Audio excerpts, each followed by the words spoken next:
Técnicas de copiado. Recordemos que uno de los principales objetivos del dibujo es la reproducción de nuestro entorno, a veces para estudiarlo y comprenderlo, así que resulta relevante que los objetos representados procuren copiar al modelo. Copiar significa duplicar lo más fielmente que se pueda un objeto, en otras palabras, tratar de hacer un objeto idéntico a partir de otro. Desde el punto de vista filosófico y material, realizar un objeto idéntico a otro supone una imposibilidad. El único objeto que es exactamente igual a él es el objeto mismo. Es por ello que en realidad no se pueden hacer dos objetos completamente iguales, por lo cual, al hacer una copia se sobreentiende que intentaremos hacer que se parezca lo más posible entre sí.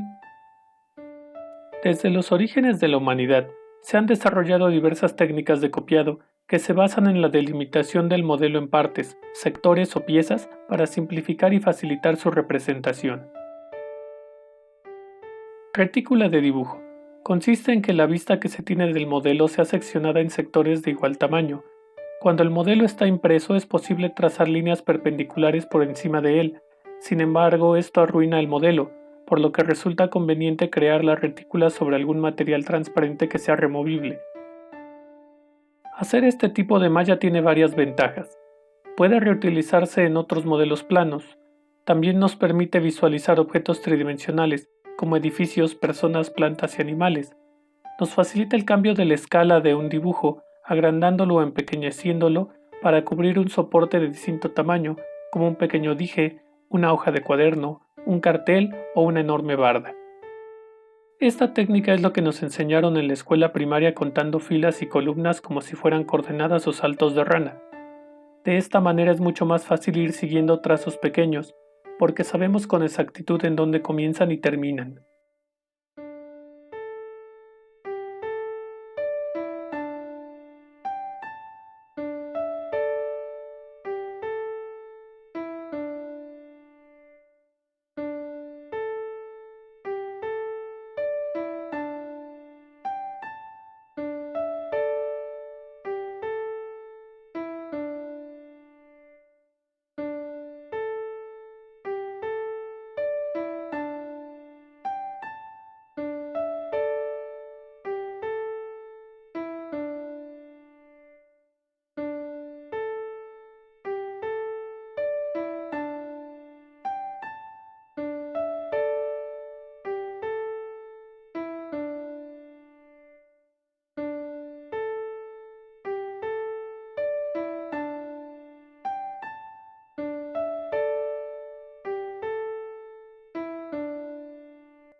Referencias con ejes.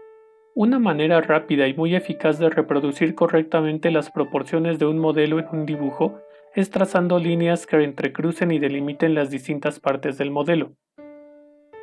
El trazado de líneas debe hacerse considerando no medidas exactas sino referencias dentro del modelo, y trazando referencias secundarias cada mitad de la longitud de otra.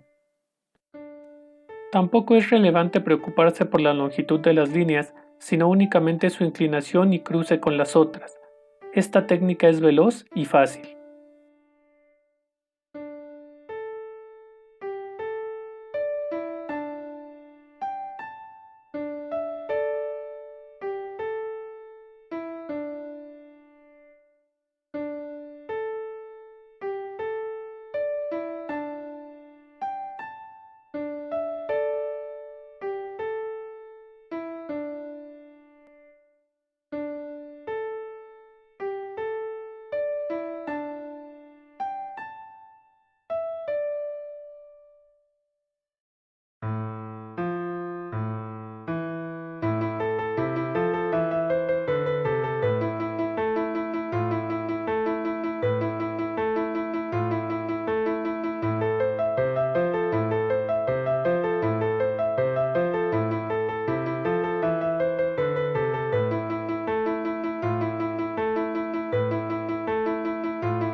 Referencias con puntos.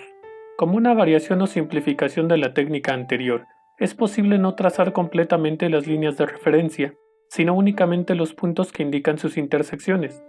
Por sencillo que parezca, este método que aprendimos como una diversión para niños de edad preescolar fue utilizado por mucho tiempo por los artistas de la antigüedad como secreto profesional para hacer el traspaso de bocetos hacia soportes más grandes.